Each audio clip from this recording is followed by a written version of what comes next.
Welcome to Permission to Be Human, the podcast.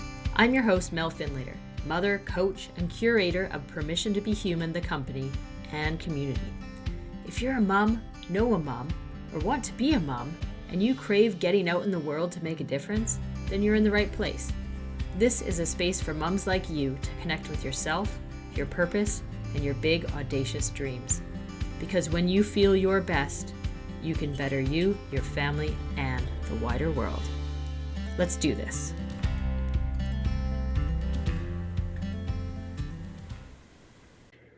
I'm really excited to have Katelyn Carey back with us today on the podcast. She was with us back in episode 42 in the springtime, where we chatted about her story and how to take care of yourself when you're out there making a difference in the world in whatever way it might be. Super powerful, powerful episode, so do check it out. Today, I've invited Katelyn back because she loves nature almost as much as I do, maybe even more, who knows? But she's really good at knowing what the research says around how we can engage with nature, how we can be with nature in a way that actually increases our well-being. So how amazing is that? So I'm excited to introduce you to her again and to have you listen to this amazing conversation that I definitely enjoyed on the topic. I'll read you a little intro from Katelyn. So she is helping people in stressful situations, which is, let's face it, sometimes all of us, to shift perspectives in a way that connects us more strongly to ourselves and to each other. She does this by combining complex science from cognitive and trauma fields with humor and with stories.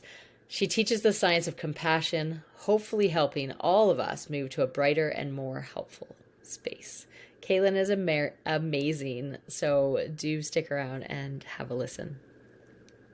Okay, welcome back, Katelyn. Thank you. Good to see you again. Yeah, you as well. I loved our conversation last time so much that we were like, we have to talk again. One of the things really close to my heart is nature and our relationship with it and what the research says it does for and with us. And I know that's something that is close to your heart as well. So I'm really excited to just have that conversation today and see where it leads us. What can nature do in our lives? How could we embrace it and see where we go with that? But before we do, anybody listening in, I said welcome back because Katelyn has been on the episode before. So she is on episode 42. Which we titled Taking Care of You While Leaving the World a Better Place. There's a whole nother amazing story.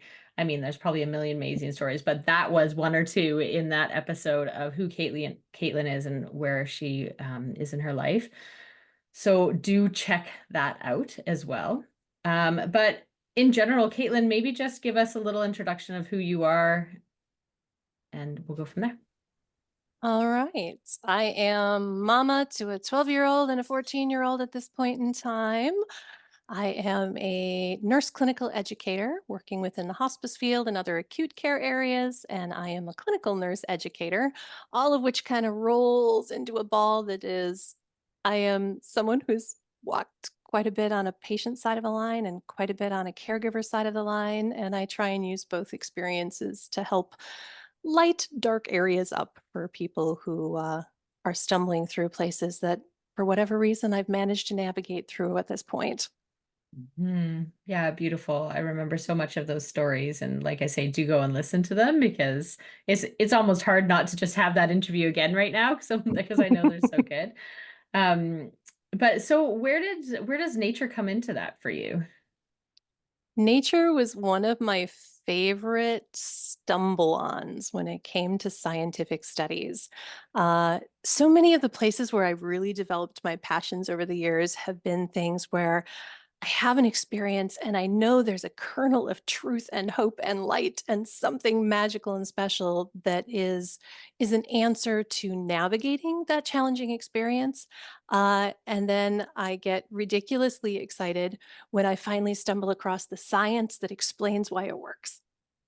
And working within a healthcare environment, I vividly remember that I started my nursing career in a pediatric intensive care unit, and there was one patient there that we had specifically that lived with us.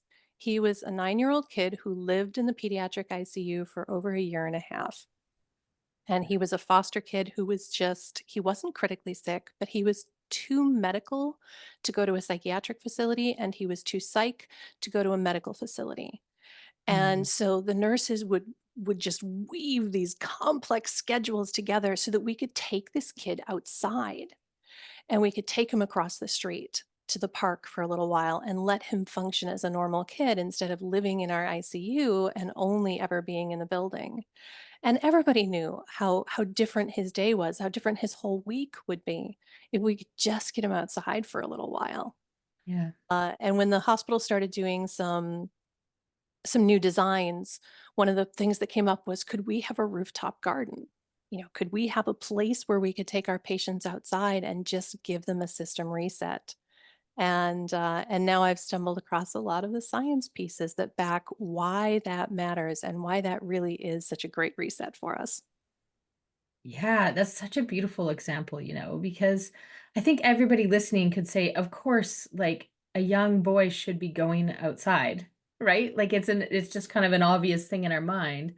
So it's the perfect example because we might challenge that for ourselves, like, oh, does it really matter how much time I spend out there? I walked to the car this morning or whatever. And Right. it's just, I sat but next in to the that window. It totally situation, counts. exactly. It's so clear that is necessary. He needs to go and play and be outside and see something that isn't the white or blue or whatever color walls are in Right. that building, right? And even as a mom now too, I look at my own kids, and one of my favorite little memes that crossed one of my social threads was this little kid looking in through the kitchen window. He says, "Can I come in now?" And his mom looks out from the kitchen, says, "No, you're grounded. You need to stay outside." I'm like, I am totally doing that with my children. That's Because brilliant. what an incredible challenge that we face right now. I mean, part of my perspective comes from the medical care, and there was a couple of scientific studies that I'll definitely talk about at some point in time today with you, that were about patients in the hospital and what difference being exposed to nature made on their recovery.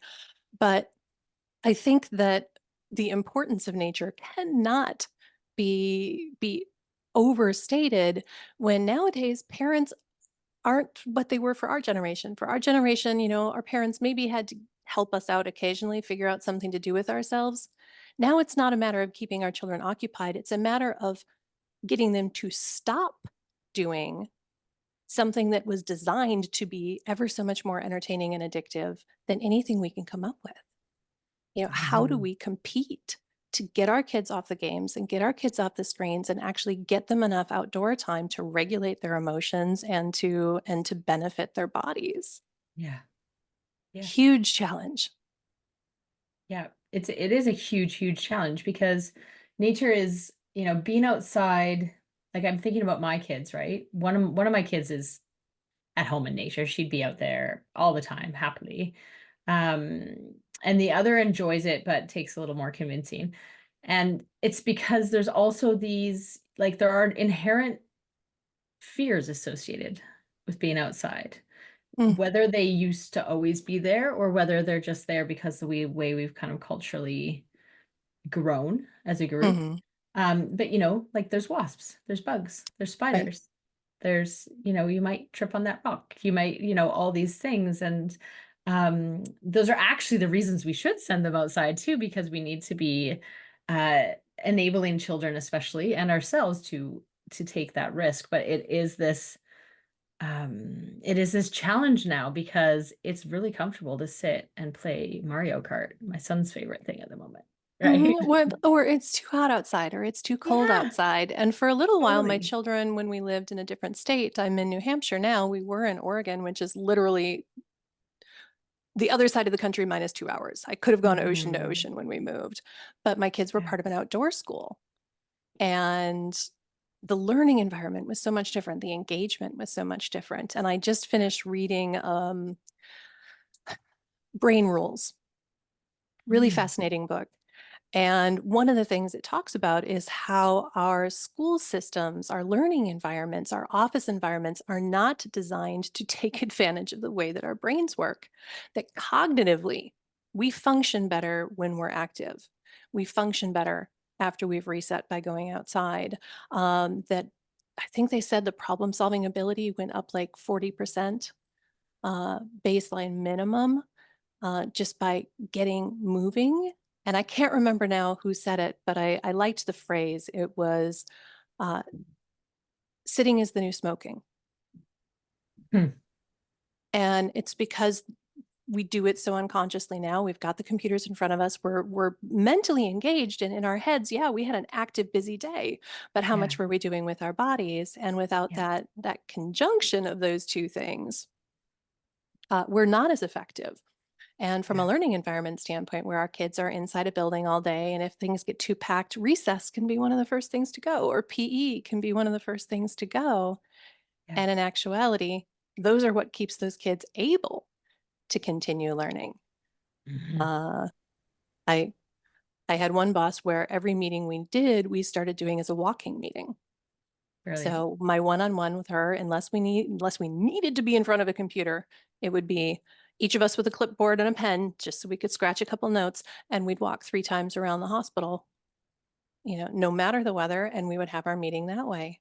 Yeah. And it was fantastic. Such a reset. Yeah. Yeah. Walk and talks are totally, totally where it's at. There's something Yeah. also about, the standing beside someone instead of face to face. I'm Mm. not sure like what the science is behind that, but it's much easier to have a conversation walking, the movement, but also the side by side thing. And Um, there's a gender piece in that too, where most Mhm. often that's how men have conversations, is more like sitting side by side, especially while being active. Women are a Oh, lot more interesting. likely to sit facing one another and kind of doing that emotional engagement, heavy nonverbal Mhm. piece. Men in general, just as kind of a category of study, tend to be a lot more comfortable and a lot more effusive or communicative within that conversation in that side to side context. Oh, that's interesting. Yeah. Oh, very cool. Okay, so I mean, you've touched on the school concept, which definitely, anybody who's listened probably there's quite a few episodes where I bring up the fact that I work at a nature preschool as well as doing all this work, and have really kind of leaned into the benefits of getting kids outside for sure, especially around for me, it's the nature part as well as the risk for them and allowing them that space because there's so few spaces that kids are allowed appropriate risk now in life. Yeah, like Yeah. take these pieces of wood and figure out what you're going to do with them. Oh, you're going to like build a 4 tire high tower. Sure, you're going to climb it. Okay, I'll stand there and just like observe and make sure everything's looking safe from my perspective, but they don't even need to know I'm necessarily doing that. We're helping assess that together. Like, oh, is it wobbly? Do you think you can climb? Like, where can you climb? How is it safe? And just allowing them that space to take that risk um, is the benefits of that. And for school in general is just like my kids. So my kids also one went to here when he was in preschool, but when we lived in England, they went to part-time to a full-on forest school. Mhm. And my son was only one, and he was just out there crawling in the mud, probably eating it, like, Having the time of his life. doing Just whatever he building a does. nice, healthy immune system. Exactly. It's not poop or airway Exactly. shaped. It can, whatever, it'll work its way through the system. Yeah, it was really beautiful. And it was really interesting that it was in a space that, um, it was a small wooded land, but it was on a farm around it. It wasn't like it was a huge space. Like right now I live in Vancouver. I have nature, trees, forest, water, everything you could possibly imagine. I'm very, very, grateful for what I have now. And you don't have to have all that to like get all these benefits, right? It's always shocked me how little is required. Yeah. Yeah. On my worst days working in the emergency room of an incredibly busy trauma hospital, uh, I would go outside just to reset on a 10-15 minute break. And I would sit in the grass, which was like a 15-foot by 12-foot piece of grass next to the helipad. Hmm. Yeah.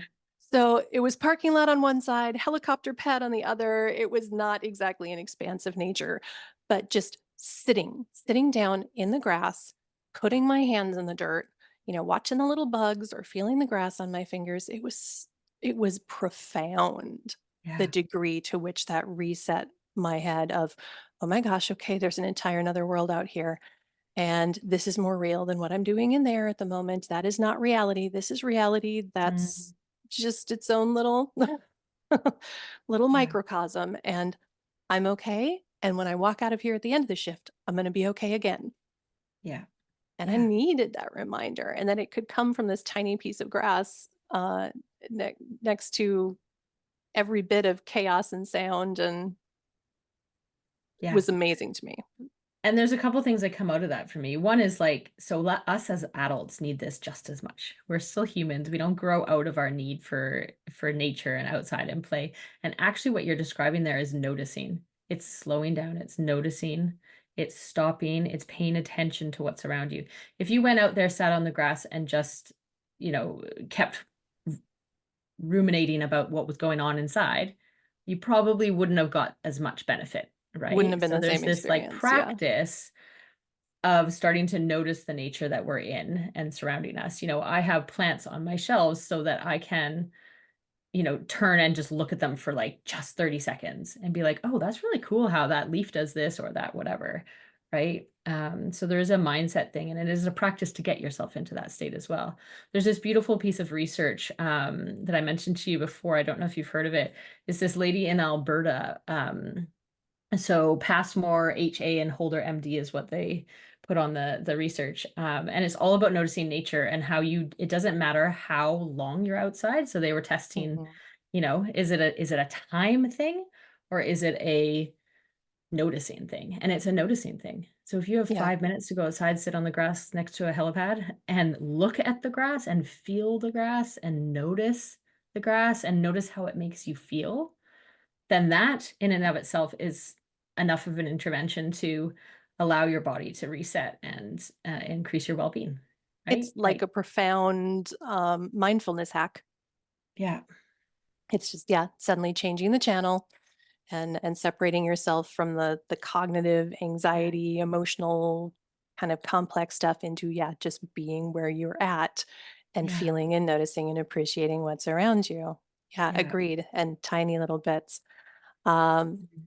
one of the one of the studies, one of the science pieces that I ran across was specifically about, emotions, studied in science that were everything from contentment to happiness to gratitude to grace to hope. And there was a whole bunch of different emotions. And in there also was awe. And Mm, awe came through as this powerhouse emotion that had a higher effect on our immune system than any other emotion that had been studied. And 75% of awe was found to be for people accessed through nature. mm, And it was a matter of you could literally see changes in gut biome, you could see changes in immune system function just through this simple accessing of this one emotion found so very frequently in nature. And I just stumbled across through the Greater Good Science Center another article that came through that also said awe is also tied to this sense of belonging for mm, us. And that sense of belonging, which a Harvard study came back and said, from a happiness standpoint, sense of belonging and connectedness is the number one driver of our happiness as human beings. It's just yeah. this ongoing 20 plus year study that they've done, longest running human study on happiness ever done. And they came back with belonging and connectiveness. And so not only is awe this reset for our immune system and our body's health, but awe and nature in combination can trigger altruism, can trigger kindness. So they Yeah. asked people to find something that they gained that emotion from, and then they ran a few different tests of, you know, how much money would this person then donate afterwards to this particular cause? How helpful Mm, would they be to someone they saw, in trouble on the sidewalk? And it improved our kindness mm, and our connectedness with other human beings by first feeling that sense of connection through nature. yeah. It was so That's cool. beautiful. It is. That is so cool, right? And so simple in some Yeah, ways.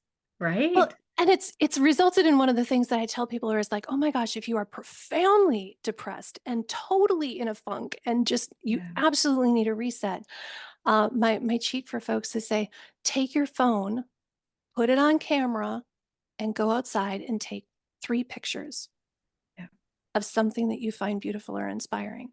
If that's yeah, all you have the energy to do, just do that because the powerhouse reset that can come from accessing nature, accessing that sense of awe, and yeah, subtly giving your self that sense of reconnection again is amazingly powerful.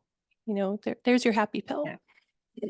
And how great is that? Because, we're recording this in the middle of July, right? When parents that have kids at home still are, sometimes they're at home or they're at home a lot more than they necessarily are during the school year. So we might be like, oh, I don't have time to get out in nature. This is the Hmm. thing that you can do with your kids. This is the easiest thing that you could do with your kids, and you'll benefit yourself and them at the same time, right? Go out, take pictures. Like as soon as you said that, I'm like, Yeah. yeah, photo scavenger hunt. Let's grab our cameras. And like turn the notifications off on your phone, put it on like Hmm. airplane mode or whatever. So like all you're looking at is the Yeah. camera Remove the temptation if as much that's as what you're possible. using. Yes. Exactly. If you have a separate camera, bonus. Bonus. But just go out, and even if it's only like a 10 to 15-minute thing, right? Like go and take 3 pictures. I think that's a beautiful activity to do. And then compare them. Hmm. You could be like, okay, take 3 pictures of 3 different living things, or 3 bugs, or 3 different types of Right. plants, or take a picture of the rainbow, like find something of every color. Like there's so many different ways you can kind of Hmm. switch your brain to find interest in it and to gamify it, which we all Yeah. naturally love, right? Well, Yeah. and I love from what you just said, I love the way you set it up because I think more often than not, sometimes what stops us is that we just don't think it's a big enough plan. Like, Mm, yeah, great, I'm going to haul my kids outside and then they're going to complain about being bored. And so, yeah. unless I plan this whole event of, okay, we're going to go to the beach and I'm going to pack a picnic and we're going to put all this Yeah. stuff together, da, da, da, da, da, Yeah. all these pieces, we feel like we haven't got sufficient planning to make a thing. Yeah. And what you just pointed out, Yeah. what you just sketched out through that, just go take 3 pictures of rainbow, of the Hmm. rainbow, Yeah. is indeed this experience Yeah. that doesn't take planning, Yeah. but can have such a value add and can be easily gamified. And Yeah. then what happens if at the end of the year you pick your favorite pictures and you make a photo album? Yeah.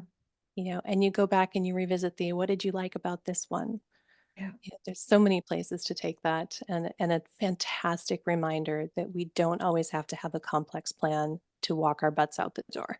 Exactly. You're right, and I am the culprit of this so often, and I imagine a lot of the listeners of this podcast who are, the big dreamers of the world. We think Hmm. so big that sometimes you're right. We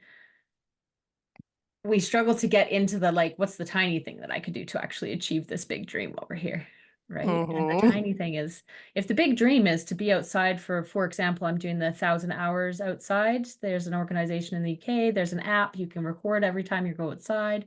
It's wonderful. I'm I doing love it, it. and it is the big dream to hit the 1,000, but I'm also forcing myself to not care if I hit the 1,000.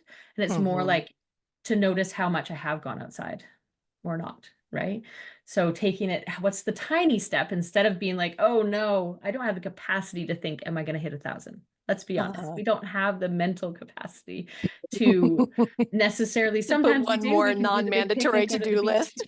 Totally. I don't need more things on my list. That's not what we're trying to do for our listeners as well, is to be like, feel guilty if you haven't gone outside enough. Like that is not what we're saying today. What we're saying is go outside for 5 minutes. What's the Yeah. tiniest little Go drink thing? your cup of coffee in the morning outside on your front porch, Yes. sitting in front of your front door. Yeah, And then when exactly. you finish your coffee, go back inside. Yeah. It matters. That Yeah, little it bit matters. matters. The little things matter. Exactly. And this is leading into for me. So I went to this really amazing workshop in Stanley Park in Vancouver at the IPA, the International Positive Psychology Association conference last Mm. summer. and they had a nature-based workshop, and it was half a day, and in the park. And one of the key things that I really got out of there was this concept of rewilding ourselves, and that Mm, we are nature. We are not separate from nature, but our society has kind of set us up in that way.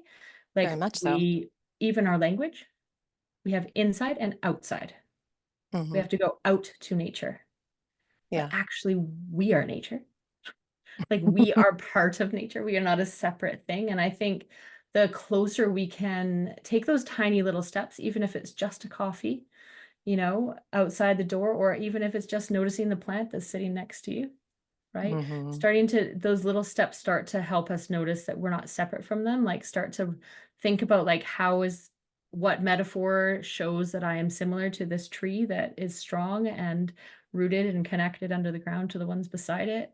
And, like all the little things that we are part of. We're a living thing as well, right? Yeah.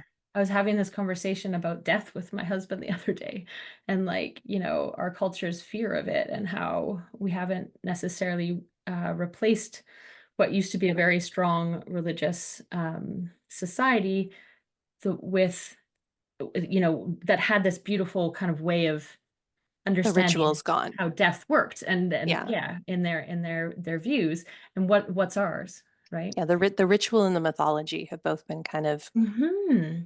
rolled over, and it is an incredible loss to us as a Exactly. people that we don't have that anymore.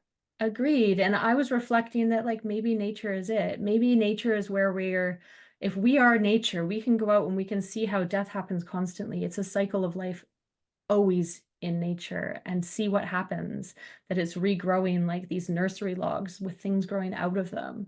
Hmm. Like it's this beautiful cycle then, instead of something to fear. Like a Right. plant doesn't live in fear of death, right? A Hmm. plant lives in connectedness with everything around it. And we Right. depend on nature, and nature depends on us, and we are nature, and like all of that. So to me, I don't even feel like I quite have the words to describe what I want yet, but I have this like intense feeling that like that is what we all need, is to start to feel that connection again. And the way Hmm. we do it is that we don't have to go out all day every day, but it's those Yeah. tiny little steps that we've discussed, right? To just simply slow down and watch, look, notice. Well, and I think that from the scientific studies that I've read through, I think that's actually one of the coolest parts is that Mm, it takes so little to yeah. make a difference. I think the very first study I stumbled across that just blew my mind, and I'm like, this is amazing. And then I just derailed myself, and way off left field I went. And the next couple days were spent digging through the field of biophilia, which is our human resonance with the world around us, that Yeah. being nature, not our drywall. Yeah. Uh, but the study that they did was a simple comparison of patients in the hospital whose room window faced a brick wall, and patients in the hospital whose room window faced an area of greenery. I mean, that was it. That was the difference.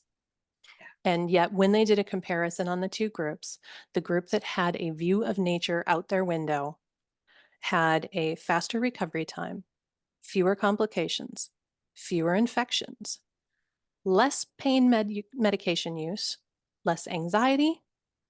I think I already said a faster discharge time, and pertinent to the healthcare providers, less complaints against the nurses and less use of their call lights. Yeah.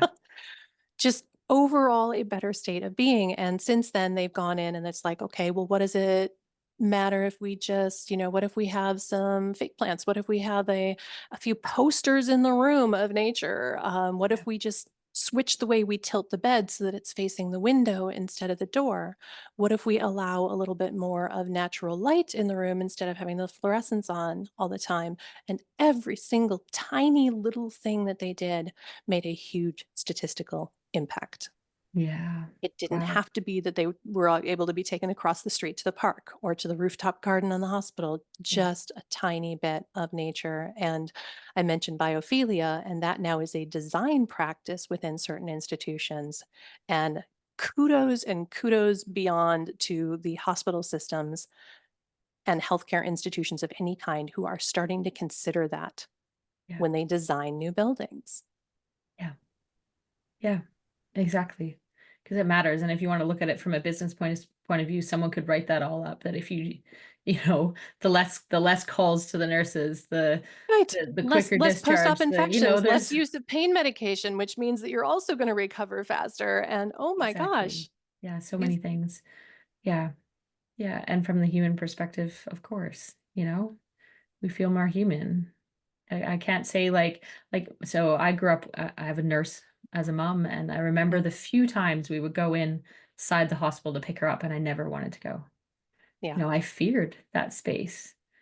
And what if that's not the way it was?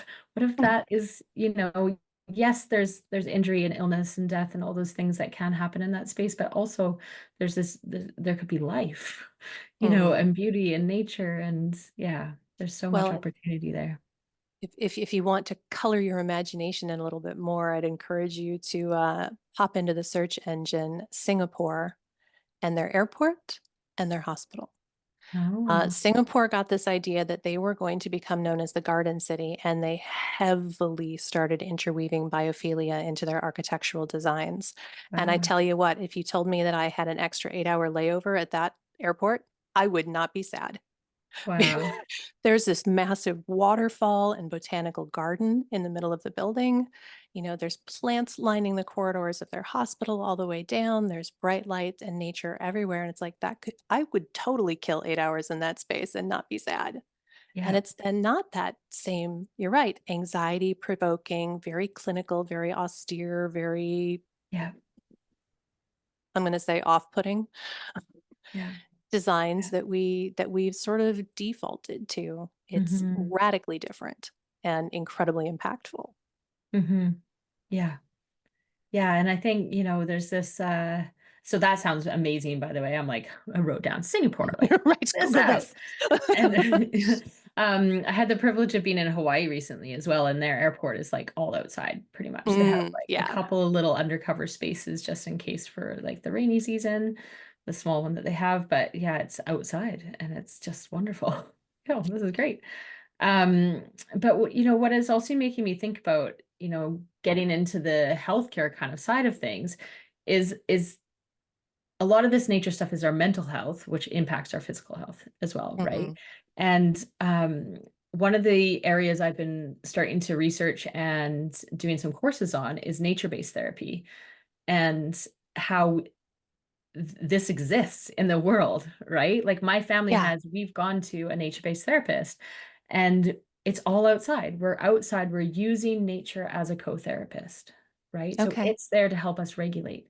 It's there to get us into the point where we can kind of reset our nervous system and then maybe want to be able to talk or whatever it is that we need to do from a therapy perspective.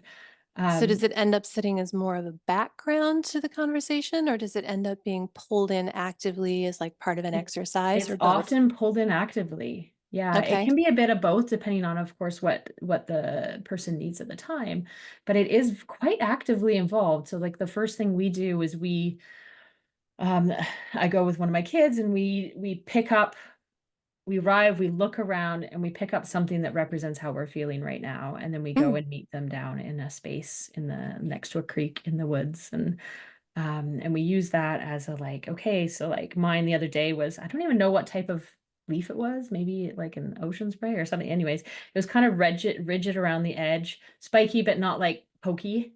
It didn't Hmm. hurt or anything, but it was soft and it had these amazing veins in it. And I was like, this is how I feel right now, right? I This love leaf is this. how I feel, right? Okay. And that just gets you to a different level. And also we think in metaphors naturally as humans, so that works really Absolutely. well. Um, and I'm like, I'm curious because I see all these things that represents my curiosity, but I'm a little rigid around the edges, but not sharp. Like that's my Hmm. feeling. Could I put that into a single word? Probably not, Right. How would you sit there in the right? couch in the office of your therapist and say, "Yeah, this is how I feel," without having that visual representation of no, really, it's just this. Exactly. Yeah. And That's I've done some fantastic. coaching, nature-based coaching. So I take people for walks in the woods or outside and we do it in a similar way. And I've said, you know, a similar thing at the beginning, but it's like look around you and think of a metaphor as an adult. Think of a metaphor that represents like where you're at right now. What are you coming in with? And it might be they could come up with honestly anything. Hmm. And it really stops because your temptation is to go in and start blah, blah, blah, blah, blah, blah, right? Like, here's all the things that are wrong in my life, or here's what I need to change, or whatever. But actually, that's just, we're all up in our head. And what Hmm. nature is doing is bringing us back down into our bodies. It's like, okay, Yeah, here's the you're metaphor. describing it, I guess, as using nature as a way to step back and widen your perspective a little bit. Definitely. Yeah. Okay. And then you're touching in with like, okay, like how does that relate to how you're feeling right now? Where are you feeling that in your body? What does that feel like? Like, and it's beautiful. It really sets the scene for then a different conversation, one that's slower, one that's Hmm. more regulated. Yeah, and Uh, we're back to the beginning. It's that mindfulness hack that's exactly. Yeah. allows us to do those shifts in our Yeah. brain and in our chemistry. Exactly. Yeah, it's really beautiful stuff and something that I like that's my excitement right now is how can we I love doing it with kids and how can we do all this with adults and Hmm. use nature in a way um like just build that relationship and use it to help us feel good, Well, right? and I can see it even being helpful in really, I mean, you're describing somebody who's coming in a reasonably calm state of being, but I Mm, could see it even especially helping somebody who's in more of an emotional crisis yeah. state. Yeah. When we're in that survival brain, one of the ways that they describe it in academics is that we shift from conceptual processing to perceptual processing. Yeah.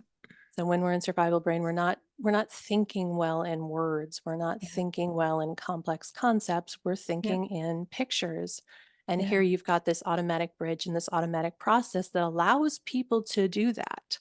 Yeah. Uh, and that's a therapy tool that's been studied in other directions as well, where to poke a hole in that amygdala part of our brain, that Yeah. survival function, or what I know calling the blowfish zone.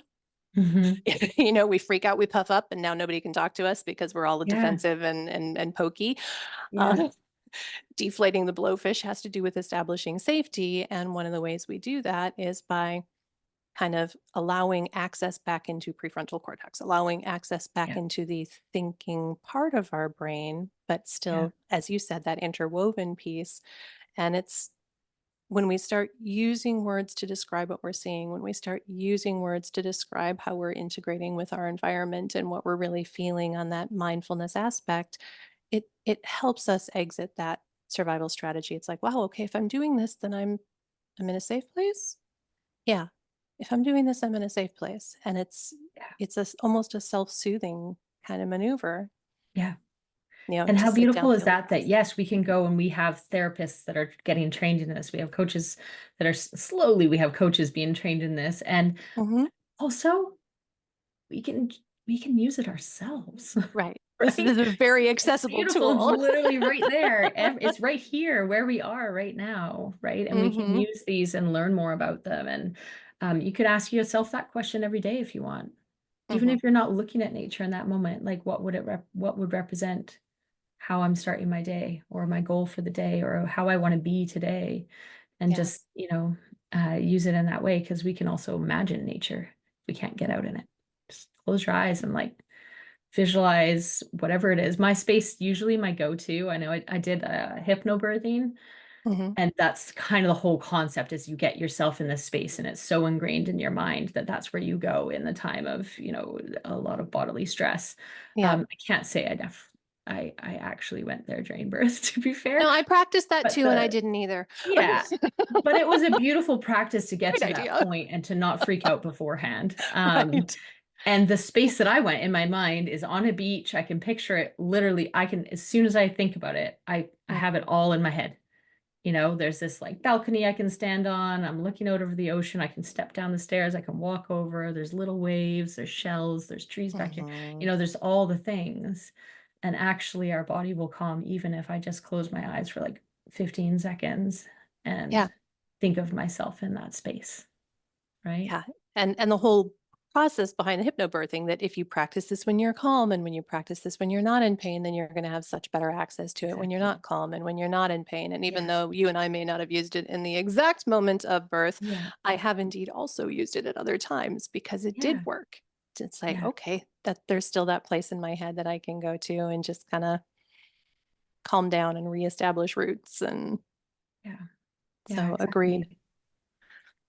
Oh, and Hmm. I just remembered one of those other from another parenting cheat of the outside. Yeah. Go Um, on. I watched one of my little family movies just a couple weeks ago, and one of the art pieces that came up was when we just went outside and gathered a bunch of stuff outside, sticks, acorns, leaves, and then sat everybody down with a glue stick and a piece of paper, and you just made an art piece. You know, one of them made a seal using sticks and leaves to be the Yeah. drawing. Yeah. One of the others made a little bunch of just crazy creatures, little fairy goblin creatures out of leaves and nuts and bits and pieces.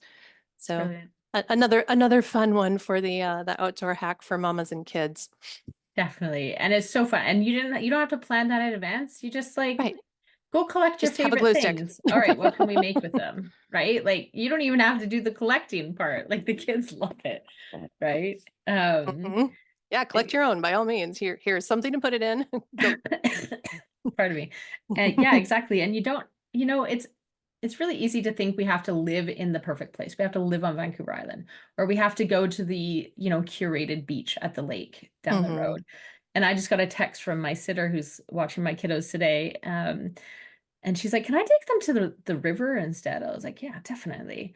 And she says in the text, we showed up and the first thing your kid says was, "This is the best beach ever." Because it's more natural, right? Right, It's there a wasn't this river big that process has and made itself into its space, and there's this little beach area, and there's trees, and there's right. rocks, and there's sticks, and probably bird poo, and like all the things. Um, so nature can be anything, right? It is, and it is Yeah. anything and everything around us. Um, and we have to start tying ourselves up here, Caitlin. But the thing that I'm going to come back to you for some closing thoughts, but mine are this. And the thing that's Mm. really on my mind right now is about the noticing. And there was this amazing lady, Catherine, I forget her last name, but I'm going to be trying to get her on this podcast because she's a neuroscientist who was at the Do Lectures, the event that I was just at in Okay. Wales. And my key takeaway was around noticing. And she says I believe the number was 11 billion things we could notice in this moment, but Mm. that are possible to notice in this moment, but we can actually only notice 40.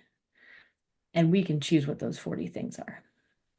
And that draws me back to nature because one of my biggest connections was, you know what, 2 years ago, I didn't notice nature. I Mm. didn't notice what was around me. Maybe three, like when we moved back to the island is when I started to notice it, right? Yeah. Because it was very easy to notice it's all around me. But then I also purposely wanted to be like, I want to be one of those kind of forest school type of people. But I don't even know like what the name of that tree is, right? I had no Mhm. idea. So my daughter started learning it because she just learned it faster. And then I was like one at a time started to notice what the tree looks like and how is it different from that one and what is it called and what's that plant down there. And you know, now when I went to this workshop and this event, the Do Lectures, the first thing I noticed was the climbing tree, what I would call the climbing tree. I don't know that Right. anybody else climbed it, but I definitely did when I got there, right? Oh, And that's where my head would go. I right? wouldn't go And to the type of tree. I'd go to how climbable is that? exactly. And that's fine. And you don't need to know the names and it's more about like, what do you choose to notice? Right? What is the 40 things that you want to notice? And I've chosen to notice nature as one of those 40 things in many of the moments in my life. Mm. And it comes naturally now. I used to have to force myself to do it, and now it just comes. Now that is what I notice because the neural pathway is built, right? Mhm. Um, so I want to kind of leave people thinking if nature seems like the scary thing to go out in right now, that's okay. If it Yeah. seems overwhelming to get to the stage of whatever stage that looks like for you, that relationship that you want to have it, that's okay. Just start with the tiny little things. Just notice the snail on the ground or the ladybug and how many dots does it have? And you just ask questions. Notice and ask questions. Don't need to know, just notice, right? We're allowed to be wrong. We're allowed to be wrong. It doesn't matter. And you know what? Our Nobody's kids grading very us. rarely know. Nobody's going to call us on Exactly. it. Nobody's going to call you up on it. And if they do, that's fine because the beauty is in noticing you've done the work, Mhm. right? You don't have to go write a identification book Right. to notice We're off nature. the hook for the master's thesis. Exactly. Exactly. Is there anything else that you are like really wanting to let people know today, Caitlin?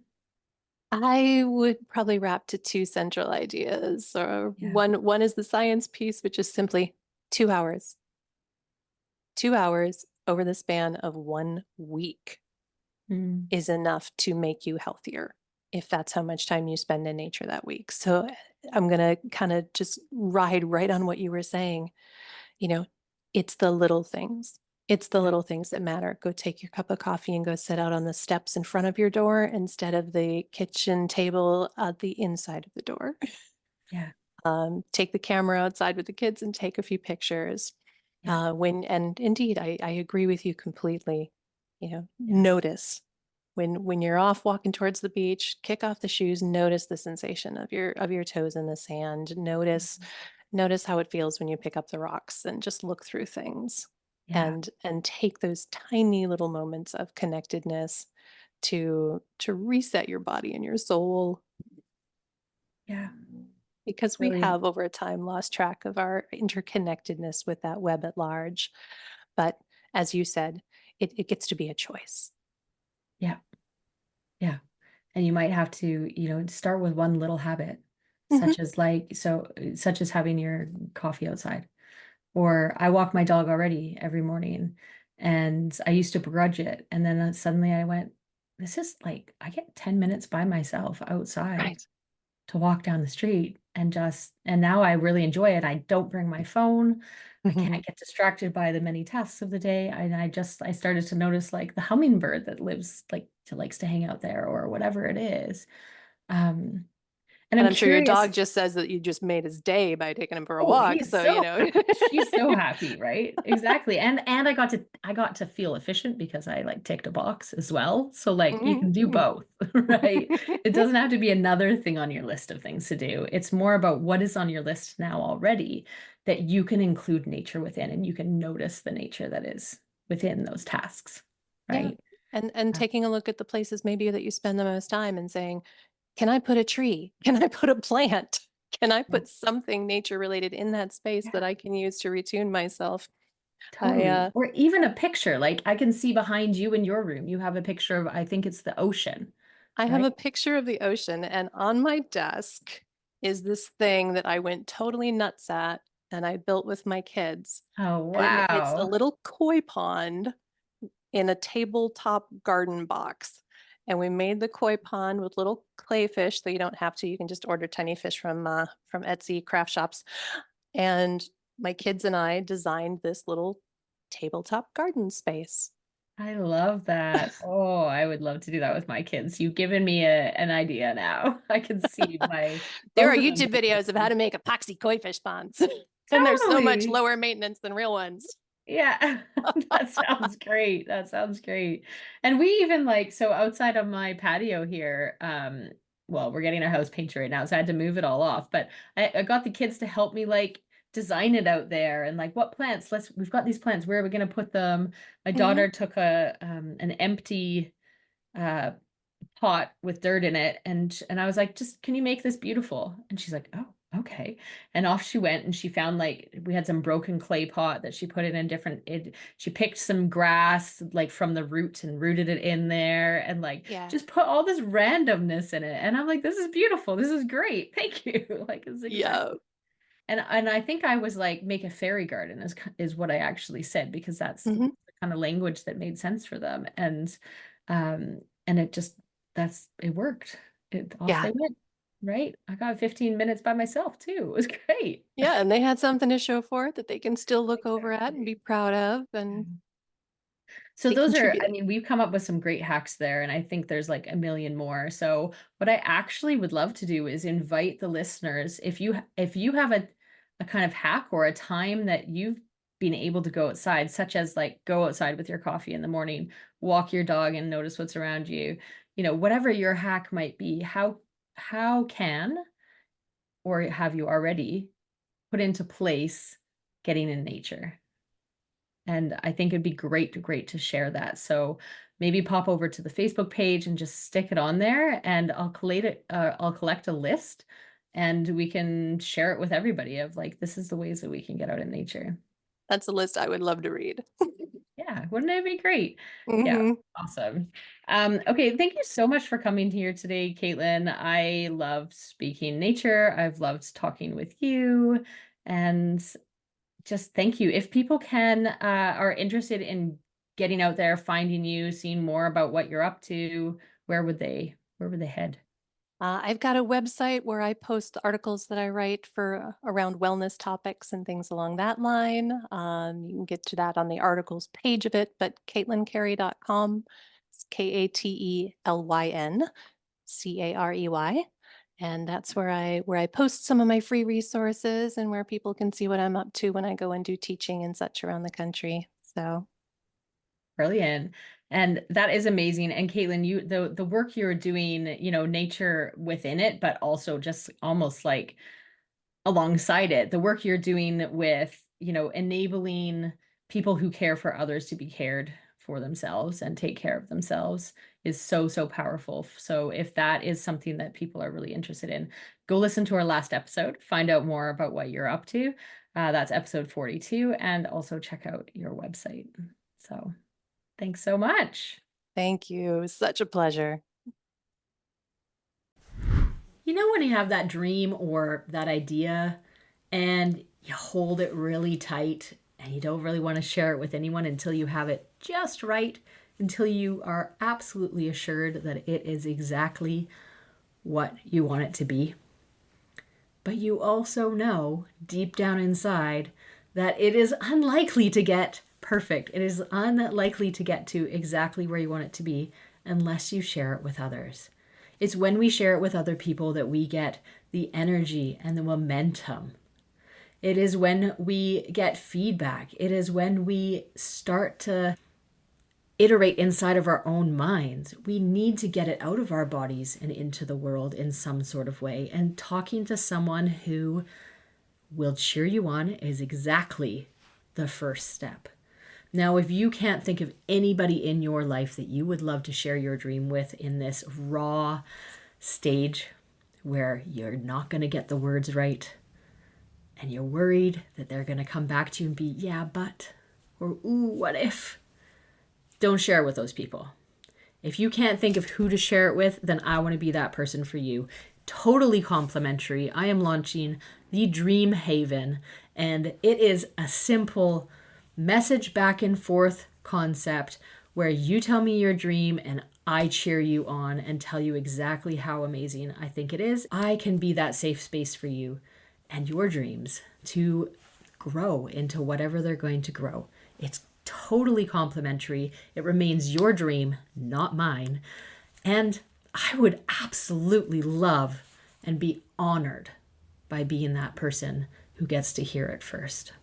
So head on over to permissiontobehuman.ca/the-dream-haven and let's get this going, because your dream deserves to be out there in the world.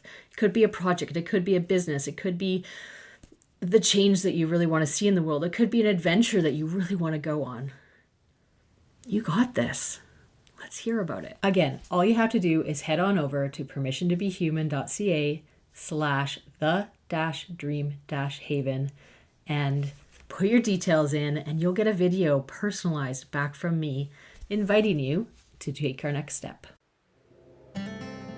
That is it, folks. This has been Mel Findlater on Permission to Be Human, the podcast, and I am so glad that you have joined us here today and hope that you have taken away some tidbits that will help you go away, connect with your big audacious dream, and make that massive impact in the world that you are dying to make.